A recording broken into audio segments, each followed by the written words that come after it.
Dusan Vlahovic pernah jadi pujaan publik Turin saat mendarat di Juventus dari Fiorentina pada Januari tahun 2022. Transfernya kala itu mencapai 80 juta euro, sekitar 1,44 triliun, dan diharapkan jadi mesin gol Bianconeri. Namun, seiring waktu, performa penyerang Serbia ini justru merosot tajam. Cedera pangkal paha yang berulang diperkirakan jadi penyebab, membuatnya kini hanya bayangan dari dirinya yang dulu. Kondisi itu mendorong Juventus untuk segera melepasnya, apalagi kontraknya hanya tersisa setahun. Gaji 12 juta euro, sekitar 216 miliar, per tahun juga jadi beban berat bagi klub.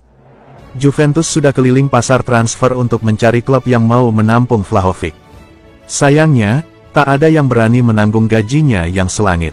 Rencana reuni dengan Massimiliano Allegri di AC Milan sempat mencuat, tapi kandas begitu saja. Milan kini malah membidik Rasmus Højlund dari Manchester United sebagai opsi yang lebih cocok. Menurut laporan Sport Mediaset via Juventus News 24, Vlahovic sudah memutuskan untuk bertahan dan menuntaskan sisa kontraknya. Keputusan ini disampaikannya ke pihak klub, dan jelas membuat manajemen Juventus pusing 7 keliling. Bianconeri sebenarnya ingin memberi tempat untuk Randal Kolo Muani, tapi sulit rasanya selama Vlahovic masih kukuh berada di Turin. Jurnalis Italia, Alfredo Pedula, memprediksi skenario buruk jika Vlahovic tak pergi. Jika Vlahovic bertahan di Juve, akan ada pertumpahan darah, ujarnya via Juventus News 24. Situasinya rumit. Anda ingin membawa kembali Kolo Muani, tapi bagaimana Anda bisa mengirim Vlahovic ke tribune penonton? Lanjut Pedula. Pedula juga memperingatkan soal potensi kerugian besar bagi Juventus. Hati-hati agar tidak berakhir dengan kerugian besar, karena kehilangan Vlahovic secara gratis akan menimbulkan kerusakan besar, tegasnya. Kini, tinggal menunggu apakah Damian Comoli bisa menemukan jalan keluar di akhir bursa transfer. Waktu terus berjalan, tekanan pun semakin menghimpit Bianconeri. Di tengah gejolak bursa transfer, Bianconeri bertandang ke Jerman untuk menghadapi Borussia Dortmund dalam laga uji coba keduanya sebelum musim 2025/2026 resmi dimulai dalam 2 pekan.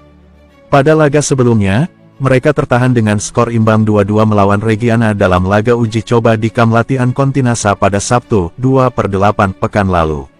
Bertandang ke Signal Iduna Park, Juventus sukses meraih kemenangan berkat 2 gol Andrea Cambiaso selagi Dortmund membalas di menit-menit terakhir melalui Maximilian Baya. Mereka menang dengan skor 2-1, namun pelatih Igor Tudor masih ingin meningkatkan kualitas skuadnya sebelum musim kompetisi dimulai. Salah satu departemen yang perlu ditingkatkan adalah lini tengah, dengan Douglas Luiz masuk dalam daftar jual. Morten Hijulman merupakan kandidat terkuat untuk mengisi pos lini tengah, namun permintaan harga dari Sporting Lisbon yang mencapai 60 juta euro membuat Juve mundur teratur. Sama-sama dari Denmark, Matt O'Reilly merupakan gelandang lainnya yang diminati oleh si Nyonya tua. Bahkan, menurut Tuttosport, Bianconeri sudah mencapai kesepakatan personal dengan O'Reilly untuk kontrak berdurasi 5 tahun dengan upah 3 juta euro per tahun. Permintaan harga dari Brighton dan Hove Albion dikabarkan bernilai lebih dari 30 juta euro, bahkan mendekati 40 juta euro. Oleh karena itu, Juve perlu menjual gelandang terlebih dulu. Selain Douglas Luiz, Weston McKennie dan juga Fabio Miretti masuk dalam daftar jual.